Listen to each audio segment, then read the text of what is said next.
Hello and welcome back to the Start a Glamping Business podcast. Today we've got Nancy Sweeney, who is the owner of the Woods of Eden Glampground in Maine. Today we're just going to talk through her experience in starting the glamping site and running it, and the things she's learned, and the things she'd do differently and the things she'd do again. So yeah, we're just going to get some really great insight from someone who's been there and done it, and hopefully can pass on some words of wisdom to anyone who wants to start their own glamping business in the future. So Nancy, I'll just allow you to introduce yourself and your background and how you got into the glamping business. Hi, and thanks for having me here. I'm Nancy Sweeney. I live in Bar Harbor, Maine, and I was a teacher for years, but decided I wanted something more control in my life about what I did for work and how I spent my time.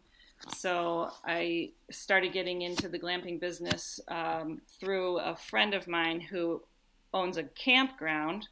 And as a child, I had loved camping and had always wanted to someday own a campground. But times have changed and things have evolved, and the idea of a glampground appealed to me more. And I started looking into how to go about having one prior to anybody even really knowing what one was in my area and in the United States in general. So there was a lot of explaining the term to people in the beginning.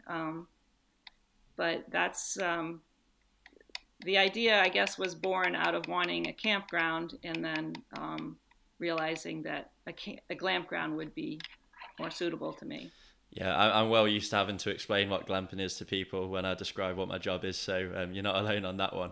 And what actually does your site consist of? Like, what kind of glamping units have you got on? How's it spaced out? What kind of amenities you offer? Like, what does your site consist of?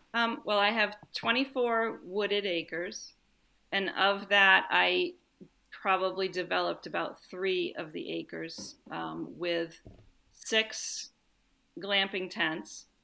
So these are tents that are up on platforms and have barn board walls inside, and full bathroom, 2 queen beds and 2 twin beds, kitchen area, living room area, full size deck that's covered, and we share a fire pit, a communal fire pit. They're in clusters of 3, so you have 3 that are sort of near one another, and then you have 3 more that are somewhat near one another. And it's a quiet, natural setting. I have a shed. I call it the shed. It's a building on the property that is full of board games, outdoor games, anything extra that people need, towels, blankets, any cooking things they might have extra need of. So it's a nice, I tried to keep it as natural looking as possible. Yeah, and I know from speaking to you previously that you strongly believe in the seclusion element of glamping, and that you didn't want to pile as many units in as possible, in an effort to maximize bottom line. And you think that actually spacing them out and giving each guest a sense of privacy will A, be a better experience for your guests, and B, result in a more profitable business for you both now and in the long run. Right. I've been to other glamping establishments, and they just seem to put them right next to one another, and rows of them, as many as 60 to 100 units. I have 6 units. People get to know one another. It's a sense of community there. Or if they choose to have their privacy, they can have that easily as well. I also want to note I have one of my tents is handicapped accessible. I noticed there was a real need for accessibility for people in wheelchairs, and especially with regards to camping.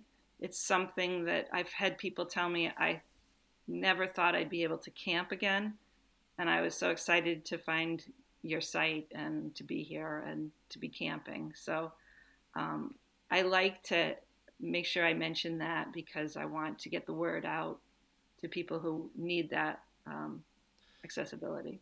Yeah, and I've spoken to someone in the UK who has a site that is specifically set up and targeted at people who need accessible ramps and parking and things like that. And it's obviously the right thing to do, but it's also a unique selling point for them, because people who do need that additional support know that they're looked after at your site, and they'll also know that they can come and return again. Because a lot of the time when they book a holiday site, they are unsure whether it's going to be suitable for them. They're unsure whether they're just going to be an afterthought. But once they've had that good experience with you, they can just book again and again and again.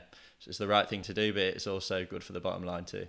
Exactly. Yep. Hi everyone, thanks for listening. This is just a quick note to say that this podcast is brought to you by Glamping North America. And what we do is we help you through the process of starting a glamping business no matter what stage you're at. So if you need to find a property, we'll tell you where the most suitable area is to start your glamping business. If you have a property, we'll look at your local zoning code and tell you how likely you are to get your project off the ground according to the zoning rules and regulations in your local area. We'll also give you a really good roadmap of permits that you'll need and regulations that you'll need to be aware of to get your glamping business off the ground. If you need financing, we'll introduce you to our range of financing partners and do you a feasibility study that will give you some really solid financial projections and market analysis that will allow you to acquire the funding that you need.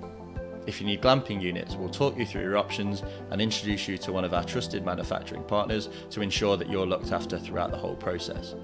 If you need a site design or if you need permits to move forward with your project, we've got architects who will do all your drawings, make all your arguments, and essentially allow your dream to become a reality. The list goes on and I don't want to bore you, so I'll let you get back to the episode in a second. All I'd say is that Glamping North America are the people to speak to about starting a glamping business in the US or Canada.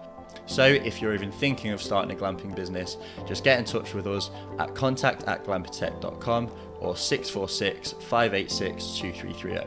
All the details are in the description, and no matter what stage of the process you're at, we will be able to help, whether it's doing something ourselves or pointing you in the right direction of our partners. Just let us know that you came from the podcast and we'll see about doing you a little discount along the way. So thanks for listening, and I'll let you get back to the episode. How did that manifest itself? Did you have to, we're going to get into how you dealt with the permitting process and speaking with the county later on, but did you have to explain what glamping was to the county, or was it to potential investors? Who were you having to explain what the concept of glamping is? My first step in the journey was meeting with business planner. So this was a group that donates their time to helping individuals develop a business plan, so that you can take that business plan then to the bank and explain what you want your loan for. So it started with them explaining what it was to them. It started by explaining what it was to a realtor, because she was helping me find the ideal spot for the Glampground. I had to explain what it was to the bank, obviously, when I went and asked for money. And so it was sort of everywhere. Once I explained what it was, people's eyes lit up and they got really excited about the idea and thought it was wonderful. And so it was easy to get people to help me because they were excited about it too. Okay, and that was 4 years ago. So the industry has come on a lot since then, and whilst you still end up having to explain what glamping is to a lot of people, I imagine it was a lot more intense back then and a lot harder back then. And especially, if you're pitching to investors or banks now, it's probably easier to get investment for a glamping project now. So how did you actually end up convincing the bank to lend you money for such a new concept in such a niche industry? Well, I had to come up with a whole plan, and I had to do a spreadsheet where projected income and what I would charge nightly, everything that they needed to know about how much money this endeavor would be generating. So, and because of where I live, it was easy for them to see that this concept was going to be popular. I live in a very popular tourist destination. So they're used to dealing with hotels, motels, cabins, camps, campgrounds.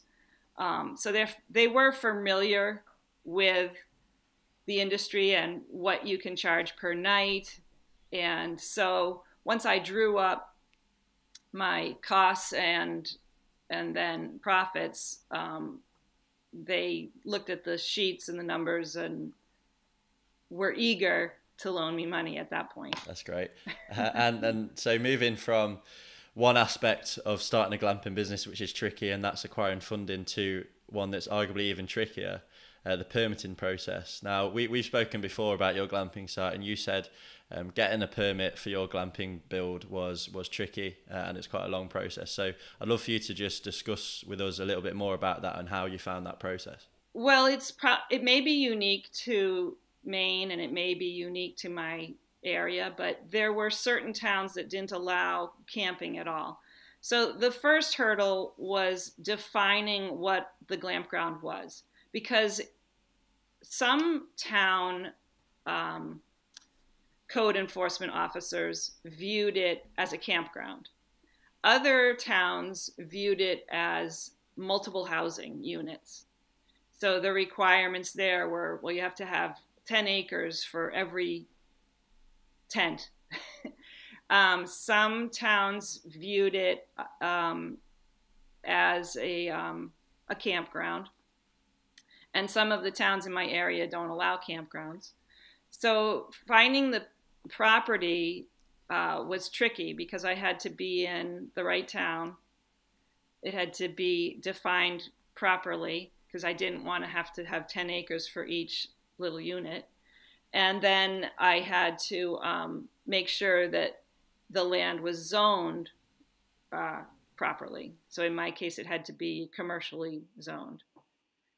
So it was a process. Yeah, I mean that's one thing that I'm constantly telling people is before they commit to a property, make sure that they have the right zoning. It's the absolute first basic step, and not enough people know about it. So anyone who follows our content will probably get sick of us telling you about this, but check your zoning before buying a property.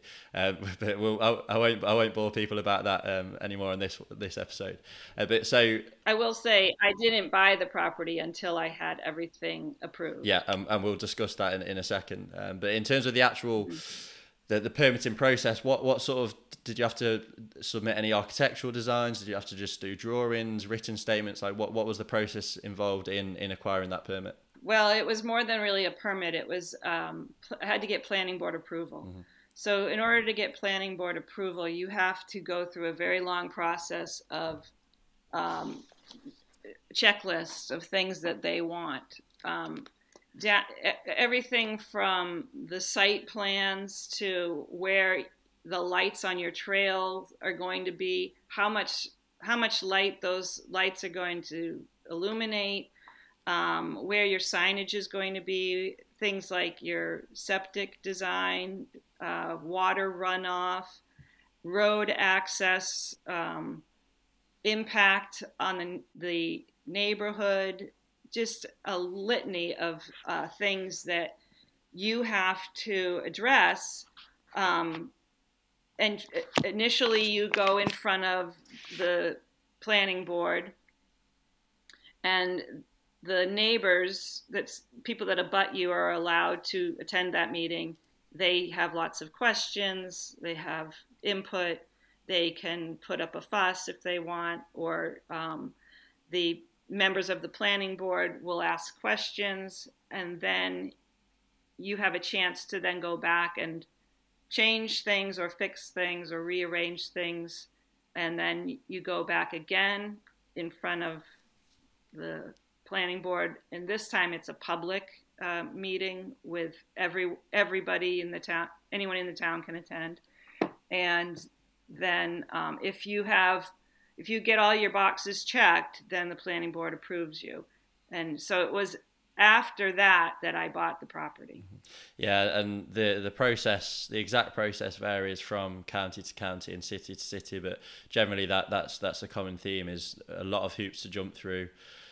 public presentations, convincing neighbours and residents who don't necessarily want the site on their property, and it's in their area, and it is a long and draining process. And I think it's important that people understand that before thinking it's going to be a walk in the park to get this done. Sometimes it can be, so like some places are easier than others, but that's what it can be like. But thankfully, you got through the other side and you're now running a successful glamping business, so that's great. And I had no experience. I mean, it's something you can do. Anyone can do it. You just have to ask a lot of questions. Mm-hmm.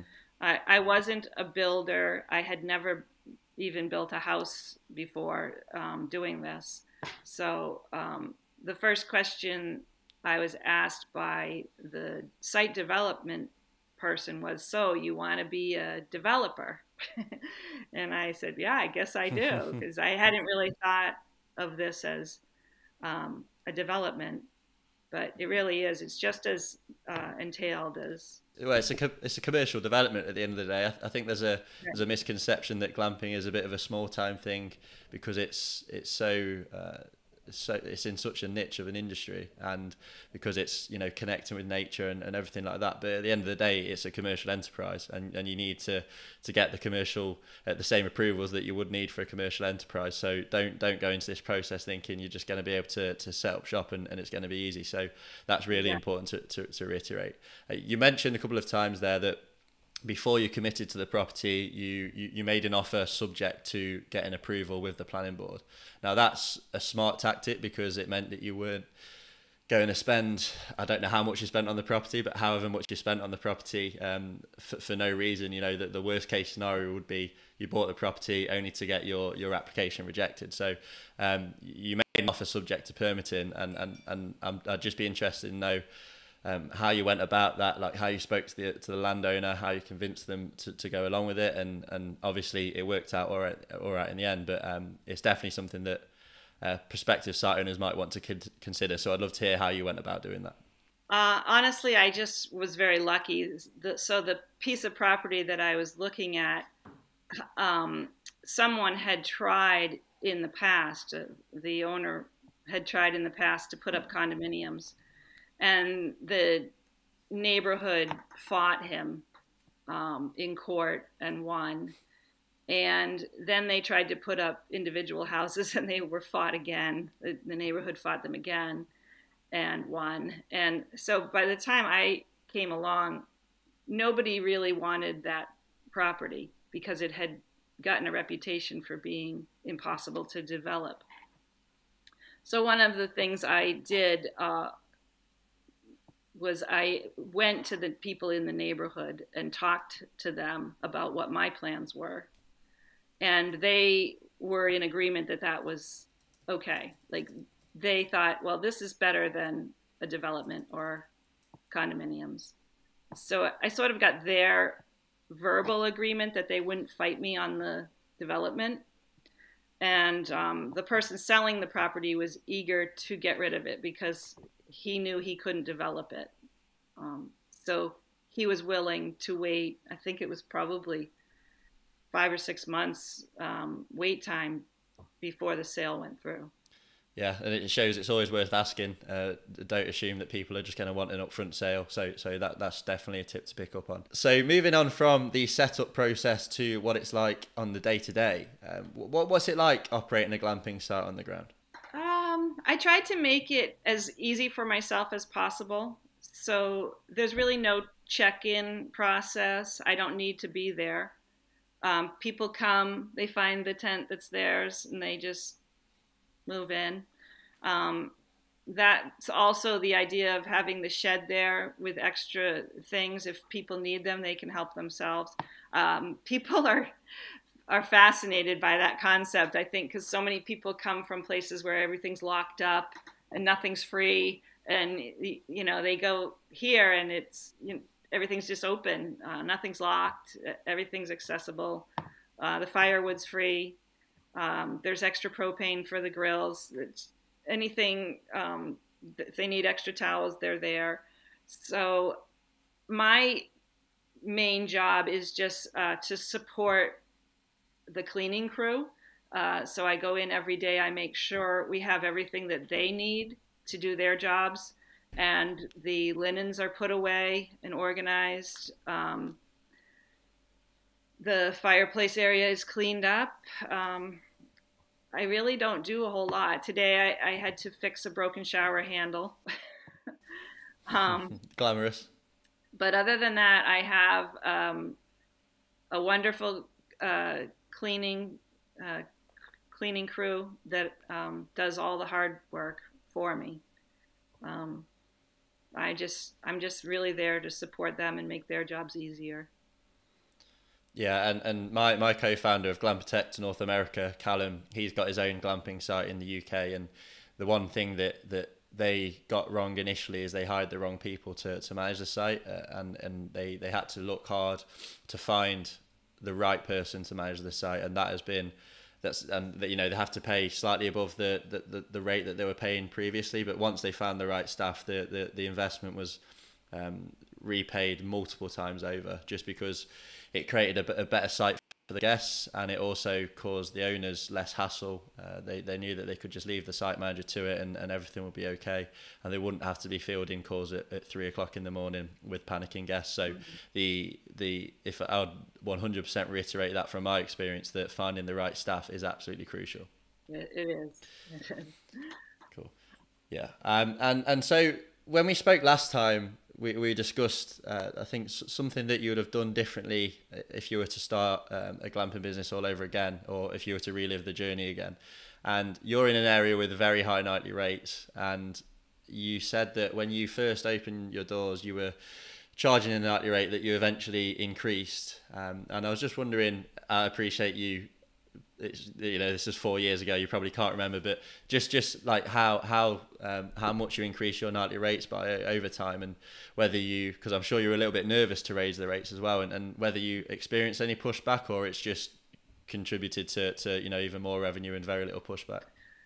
Yeah, no, I haven't noticed a change in booking at all, but I haven't gone up a whole lot either. So I started my tents at 300 a night, I believe, and then now I'm at 375 for some of them. So I have the handicapped accessible tent is less because it's only sleeps 4, and then I have 2 larger tents that are more. Those are 450 a night, but I'm still well under my nearest competitor, and I offer more than they do.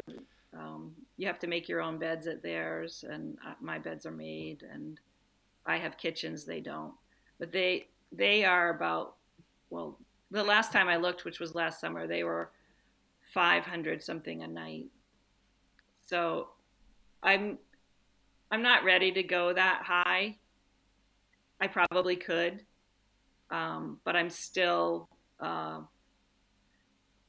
I just think it's a lot. Yeah.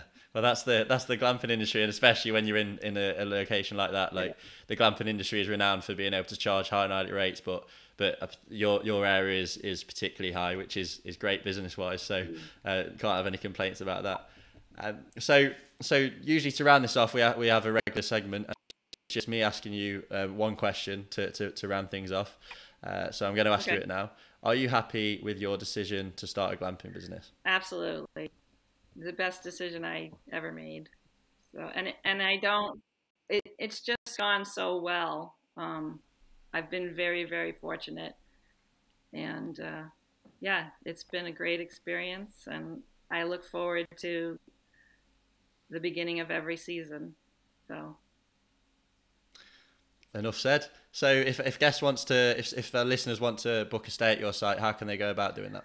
They can start with my website, which is www.woodsofeden.com, and I'm going to be launching a new website soon, but it will be the same under the same address. They can also Google glamping in Bar Harbor, Maine. I'm 4 miles from Acadia National Park, which is one of the most visited national parks in the United States. So they can Google those places, or they can go directly to woodsofeden.com. Fantastic. Well, we'll put links to your website in the description of this episode, so anyone can have a look there. But yeah, thanks Nancy for your time. It's been fantastic, and hopefully we can get some guests staying at your site from this podcast. Thank you. It's been fun.